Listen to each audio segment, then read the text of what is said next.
Sahabat terkasih, selamat Belum. selamat apa ya? Selamat berbahagia. Salam dari Bali. Ya, saya lagi sedang di Bali. Dan hari ini cukup ramai ya, ada 40-an orang, 42 termasuk saya.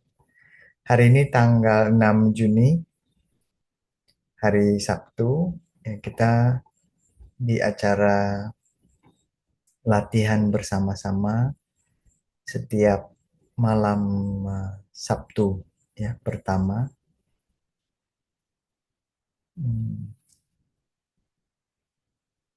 Hari ini terima kasih sekali ya sudah dipimpin programnya, ada Edwin, ada Tere tadi ya nyanyi bersama, juga ada Rumini memimpin meditasi duduk tadi ya. Saya juga sambil mendengarkan tadi dan senang sekali melihat program kita bisa jalan ya. Maksudnya ya em, memang kegiatannya kadang ramai ya, kadang sepi ya. Kadang-kadang saya datang ya sedikit lebih ramai, kadang-kadang saya nggak datang ya sedikit sepi ya. Lalu terima kasih sekali ya tadi saya mendengarkan meditasi duduknya banyak berkaitan dengan badan, dan apapun yang kita lakukan ketika kita em, berlatih mindfulness, kita selalu kembali ke badan, dan prinsip ini juga saya lakukan ya karena perasaan dan pikiran kita terlalu halus ya. Jadi biar kita bisa menjadi stabil, maka kita kembali ke badan, merasakan badan yang tadi ada disebutkan ya, bagian-bagian dari badannya. Serasa lagi mendapatkan panduan relaksasi total tadi ya. Cuman tidak berbaring ya. Biasanya kan kalau relaksasi total kan diminta berbaring ya. Tapi tadi duduk kan semuanya, nggak ada yang berbaring kan. Siapa tahu matiin kameranya terus dia berbaring kan. Bisa juga ya. Boleh juga sih ya karena dalam tradisi Plamfilis kita juga sangat jelas ya diminta untuk ketika duduk kita sadari, ketika berdiri juga kita sadar, ketika berjalan juga sadar, berbaring juga sadar ya.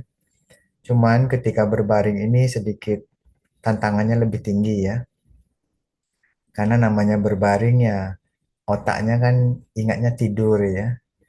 Jadi banyak yang ketiduran biasanya kalau relaksasi total ya. Tapi nggak cuma relaksasi total aja lah ya.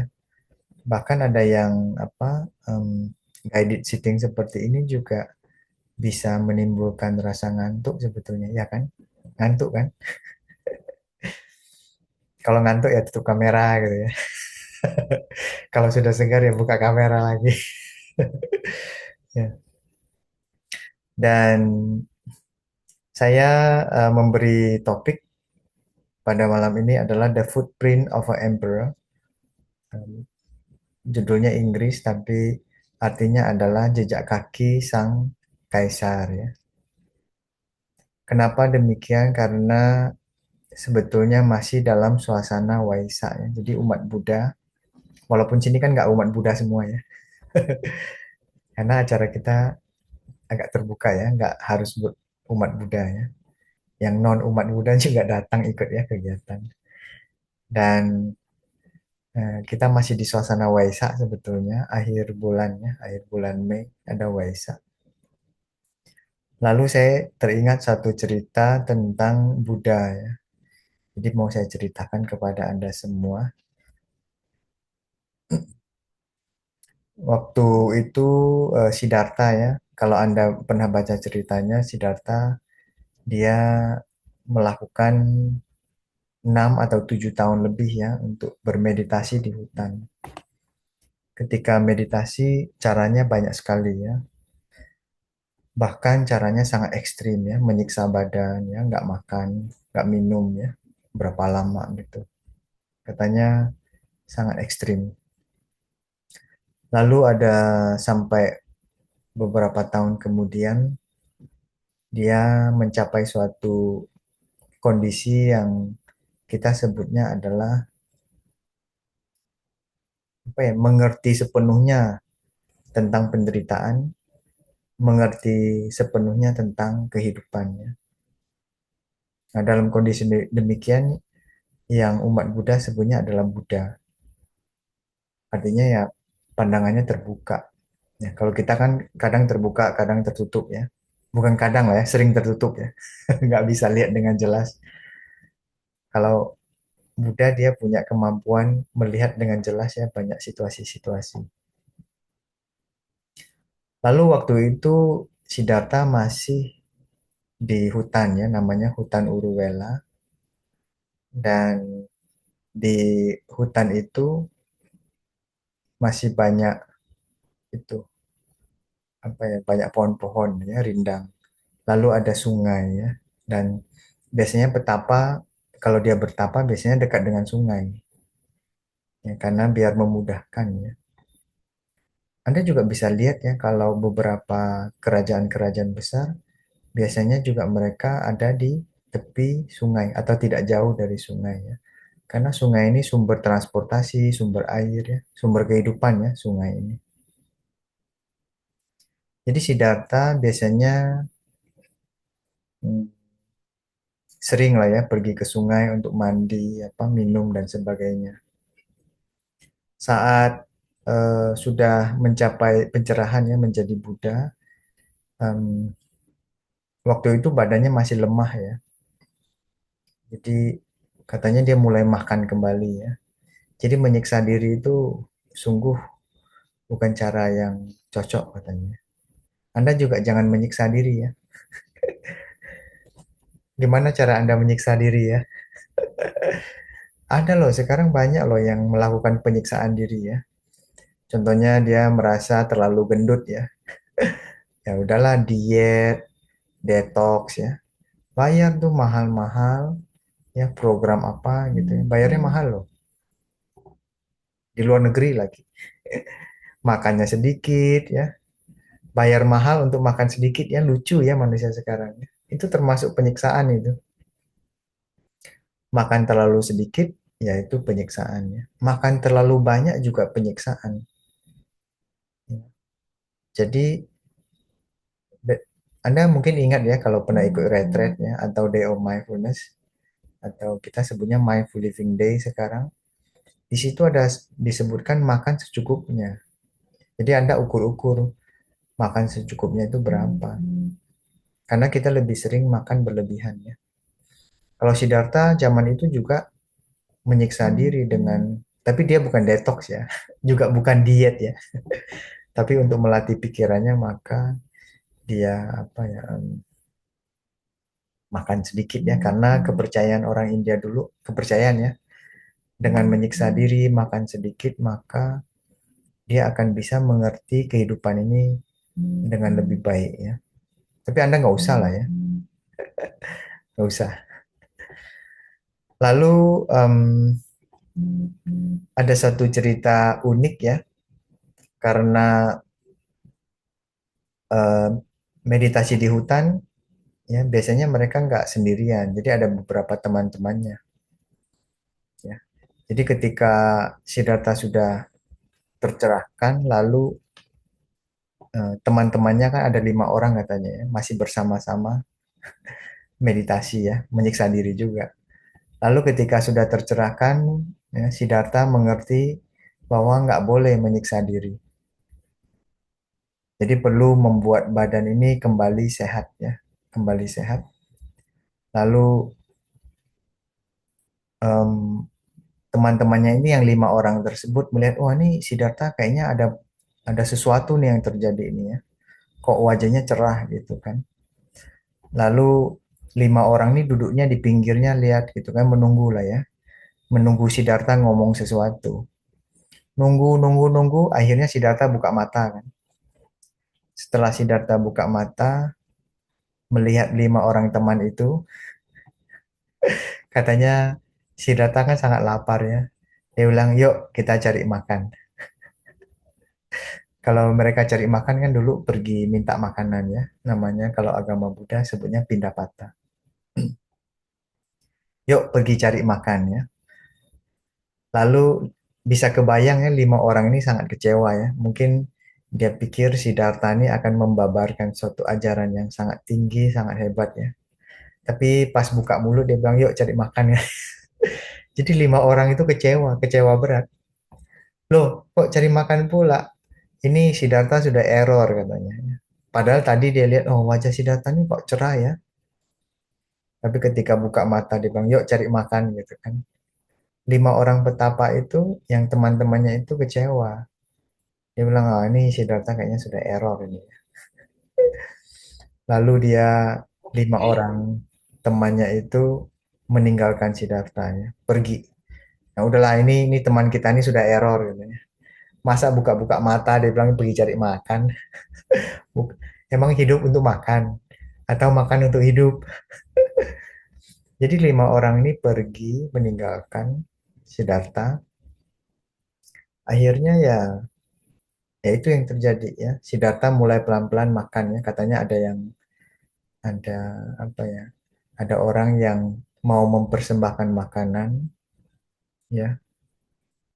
Dan katanya Siddhartha itu sangat lemah ya karena dia nggak makan berapa lama ya atau makannya sedikit. Jadi ketika dia mau pergi ke sungai membersihkan badannya, itu jalannya aja udah nggak bener itu karena saking kurusnya ya. Dia jalan pelan-pelan ya, terjatuh sedikit, bangkit lagi ya. Lalu menurut cerita ya, menurut kisah katanya dia mencoba membersihkan badannya di sungai ya, mandi lah gitu. Sampai di sungai ya. Akhirnya sambil merangkak gitu katanya. Merangkak sampai di sungai dan dia coba mandi ya. Ketika mandi saking lemahnya katanya hampir dibawa pergi oleh arus ya.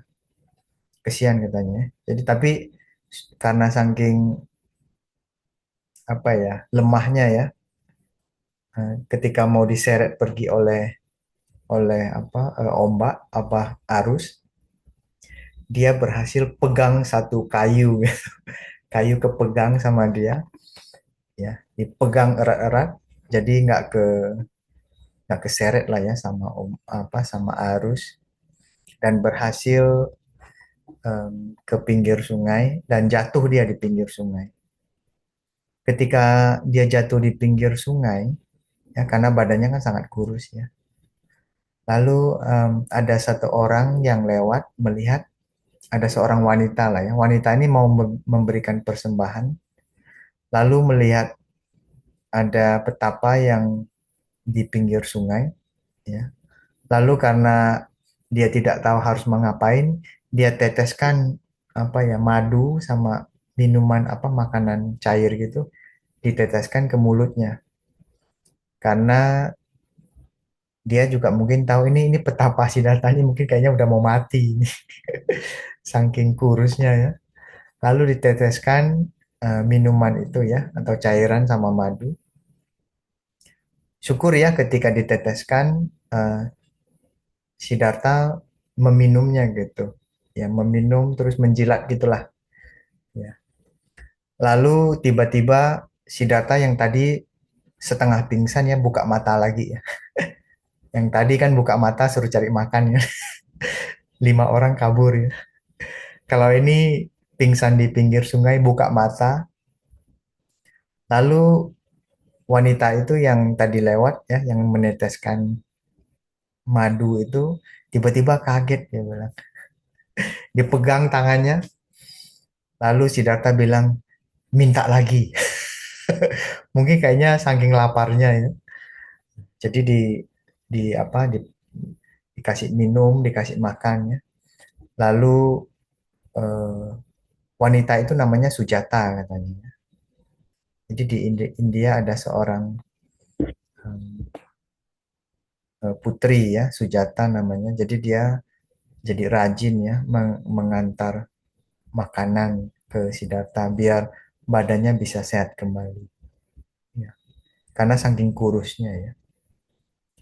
Lalu setelah berapa lama ya Siddhartha mulai sembuh ya, mulai badannya sehat kembali ya. Beruntung ya, petapa di hutan ditolongin banyak orang ya. Lalu waktu itu ketika dia sudah mulai agak kuat lah ya, suatu hari Siddhartha pergi ke sungai ya. Ini Siddhartha ceritanya sudah kuat kembali nih, ya sudah ya punya tenaga lah ya, normal kembali. Jadi suatu hari Siddhartha pergi mandi di sungai. Habis selesai mandi di sungai ya, Siddhartha katanya kembali ke hutan. Hmm. Biasanya katanya di pinggir-pinggir sungai di India itu ada apa ya? Ada pasir-pasir gitulah. Ya, ada pasir.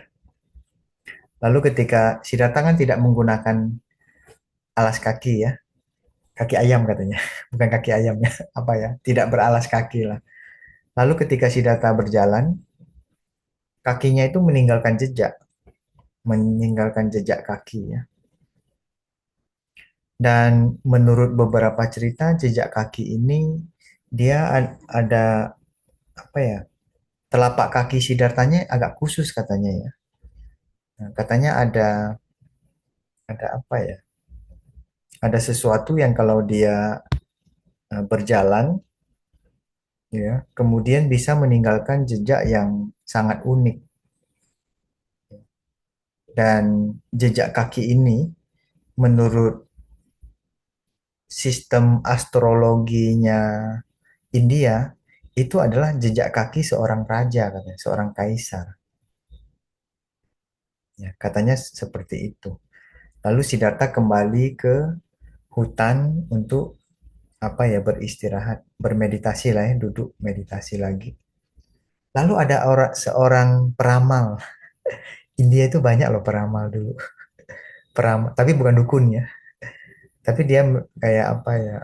Peramal, ahli bintang ya, atau astrolog lah ya, astrolog. Lalu ada satu astrolog sangat terkenal. Dia kebetulan juga lewat di sungai situ.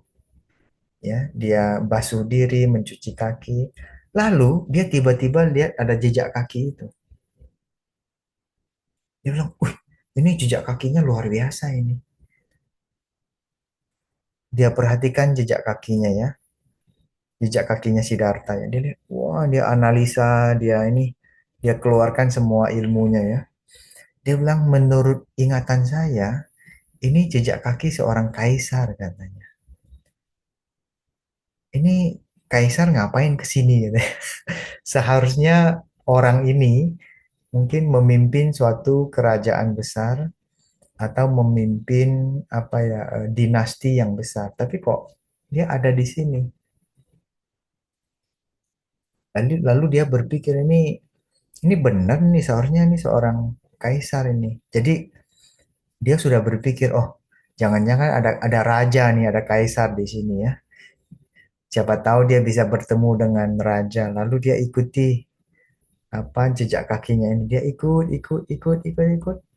sampai ke hutan dan dia melihat ada seorang petapa yang pakaiannya jelek lah ya, lusuh ya. Siddhartha sedang meditasi duduk.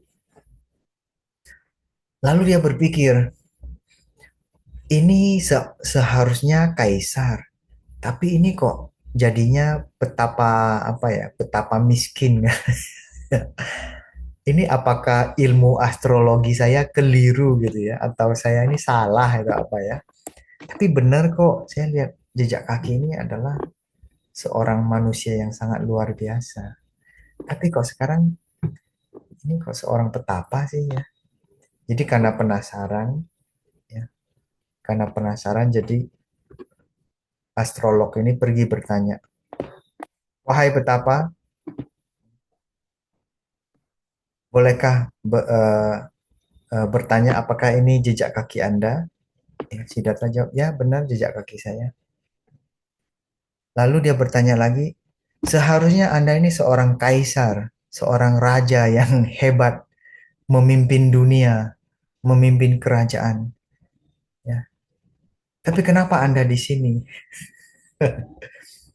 Lalu Siddhartha bilang, "Eh, ya, tapi saya memang di sini. Saya sedang apa ya, mencari kebenaran, mencari makna kehidupan seperti apa ya." Jadi terjadi dialog. Lalu akhirnya astrolognya jadi tahu, oh ternyata dia seorang pangeran di sebuah kerajaan. Lalu jadi kenalan ya, mau mau ketemu raja, mau ketemu kaisar, nggak jadi, malah ketemu petapa ya. Lalu dia tanya, apakah Anda ini tidak mau jadi kaisar aja, tidak mau jadi raja aja? Lalu Siddhartha bilang, ya boleh juga ya kalau Anda mau bilang saya raja ya, tapi bukan raja yang banyak, sebutnya apa ya, banyak pasukan, banyak prajurit ya, bukan raja seperti itu ya. Kita boleh sebutnya adalah Raja Dharma ya. Raja Dharma adalah seseorang yang sangat tinggi pengetahuannya, yang mengetahui banyak hal tentang dunia ini, tentang derita, tentang asal mula derita, tentang derita bisa berubah dan cara mengatasi derita. Jadi boleh, saya juga boleh dibilang sebagai raja, Siddhartha bilang begitu ya. Tapi si itu geleng-gelengnya, si astrolognya ya. Jadi ini percakapan yang lucu nih. Ini dia kira mau ketemu kaisar atau raja, akhirnya nggak ketemu. Lalu astrolognya ini akhirnya ya berdiskusi ya. Setelah diskusi dia merasa wah hebat juga ya pemikiran-pemikiran Buddha ini pada zaman dahulu saat itu ya. Dan akhirnya memang si astrolog ini eh, menurut beberapa kisah sih hanya terkesima aja ya. Hanya terkesima dan merasa oh ini sangat luar biasa. Dan dia meninggalkan Siddhartha. Jadi ceritanya selesai. Artinya ya kadang situasi em, dalam kehidupan kita lah ya banyak kesempatan-kesempatan yang bagus, yang banyak orang bilang bagus, tapi untuk diri sendiri belum tentu bagus. Ya, contohnya Siddhartha. Siddhartha ini pernah diramalkan akan jadi maharaja katanya. Maharaja ya. Maharaja artinya raja yang sangat besar, yang sangat berpengaruh. Itu ramalan ya. Ramalan kan nggak selalu benar ya. Lalu Siddhartha juga mendapatkan ramalan satu lagi, bahwa dia bisa menjadi guru spiritual yang sangat hebat. Dan ternyata memang akhirnya Siddhartha menjadi seorang guru spiritual ya, seorang guru yang menurut saya sangat hebat sekali ya.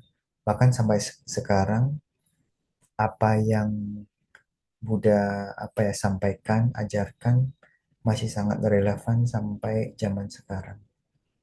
Bahkan metode yang dipraktikkannya di Plant itu juga rata-rata mengambil dari metode yang Buddha ajarkan sejak zaman dahulu ya. Dan sekarang kan apa mindfulness atau meditasi bisa kita praktikkan tanpa harus jadi umat Buddha kan. Umat Buddha sendiri kadang-kadang malas ya meditasi ya. Jadi meditasi atau mindfulness menjadi sesuatu yang sangat umum, banyak orang yang bisa praktekkannya. Tidak perlu harus beragama Buddha. Anda kan tidak perlu beragama Buddha untuk praktek breathing in, breathing out ya. Nggak usah kan, nggak usah. Ya. Lalu ada juga em, ya memang barangkali kita bisa melihat kehidupan kita, barangkali di waktu lalu kita merasa ada sesuatu yang sangat penting mau kita kita capai, ya. Lalu tidak kita ambil atau tidak dilakukan ya. dan sekarang malah kita memilih jalan yang lainnya.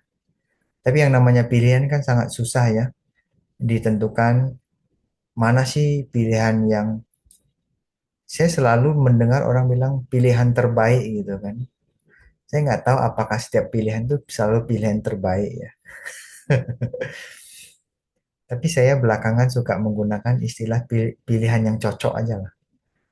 Pilihan yang cocok ini nggak selalu harus terbaik kayaknya. Karena yang terbaik itu contohnya tadi ya, menurut menurut raja ya, menurut ayahnya Siddhartha, pilihan terbaiknya adalah dia jadi raja. Karena dia mau anaknya apa ya mengikuti ayahnya gitu ya, menjadi raja juga. Tapi Siddhartha nggak mau milih raja. Kalau Anda bisa memilih jadi raja gitu, Anda mau? Mau kali ya? Daripada suruh jadi biksu atau biksuni kan nggak mau kan? Jadi raja lah ya. Benar ya? Ya. Ya, tapi kan ini urusannya masing-masing lah ya. Ya. Jadi dihadapkan pada suatu pilihan, saya rasa banyak orang juga mengalami situasi-situasi yang susah. Dan ternyata, apalagi di zaman sekarang, banyak sekali di situasi yang kita harus memilih sesuatu yang bikin kita pusing sendiri ya. Apakah mau melanjutkan kerja, cari kerja baru ya, kok gajinya nggak naik-naik gitu, atau berbisnis aja gitu kan. Atau ada yang mau apa kuliah gitu kan, mau kuliah apa, yang sudah S1 mau S2 ya, yang sudah S2 mau S3 gitu kan, yang sudah S3 yang sudah mentok nggak ada lagi ya. Dan ya saya merasa menarik lah ya melihat kehidupan kita ini ketika dihadapkan suatu apa pilihan, dan saya selalu mendapatkan banyak pertanyaan tentang pilihan ya, sangat apa yang menjebak ya. Karena apa, kalau kalau pilih ya Anda harus pilih dong, jangan suruh saya yang pilih. Apalagi hidup kan hidupnya Anda. Kalau tanya pendapat ya gampang, saya kasih pendapat aja kan. Kalau saya nggak boleh milihkan ya, bahaya. Apapun pilihannya kayaknya selalu salah. Dan saya selalu memberi pesan, nggak usah buru-buru ambil keputusan, apalagi suatu keputusan yang besar. Ya, kasih diri sendiri waktu ya. Kalau Anda ragu-ragu ambil keputusan, itu artinya Anda belum siap. Jadi sebaiknya Anda tunda dulu ya, kasih waktu tenang berapa lama. Setelah itu melihat jika sudah lebih siap ya Anda boleh mengambil keputusannya. Tapi jangan main ini ya, toss coin ya. Toss coin tahu? Koin ditaruh di tos sama terus tutup gitu kan. Apa kepala atau itu kan. Dia pilih sendiri gitu. Ya. Mungkin udah saking pusingnya ya harus pilih ya.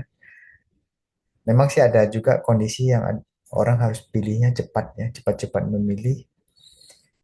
Ya, kalau bisa sih kita tenangkan diri dulu ya. Biasanya kalau saya dihadapi pilihan ya saya pilihan besar ya. Ya saya kasih waktu lah untuk mikir dulu, menjadi tenang dulu. Kadang-kadang saya nggak usah jawab gitu. Ya. Atau orang Indonesia bilang apa ya, ilmu kepepet ya. Ilmu kepepet apapun kalau sudah harus ambil keputusan, keputusan semuanya udah ada ya. Apa ya, jurus kepepet katanya. Kalau sudah kepepet semuanya bisa. Keputusannya semua udah ada. Ya. Ditunda-tunda sampai akhir baru bisa ini. Baiklah, ini beberapa apa cerita dan sharing pesan ya. Semoga dengan nyanyi, meditasi dan sharing ini semua orang yang hadir ya mendapatkan manfaat dan pelajaran-pelajaran yang penting, dan juga memberikan semangat baru buat Anda ya.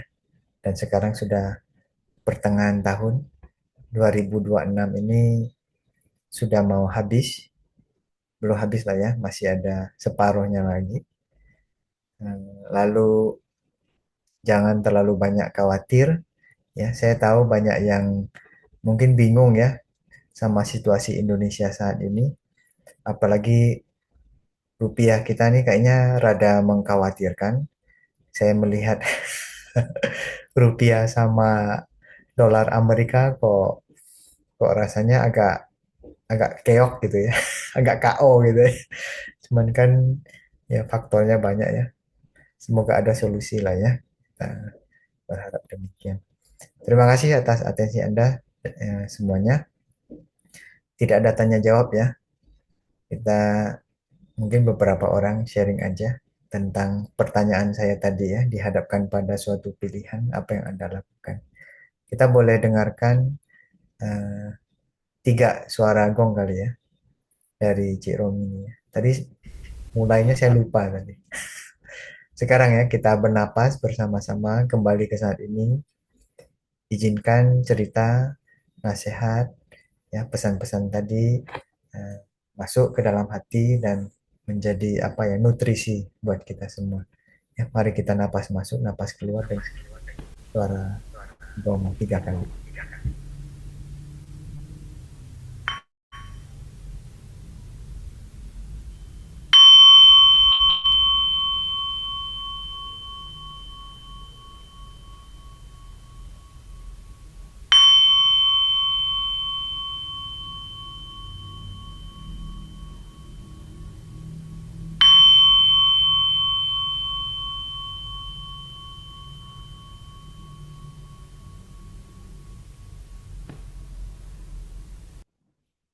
Baik, terima kasih. Saya kembalikan kepada moderator.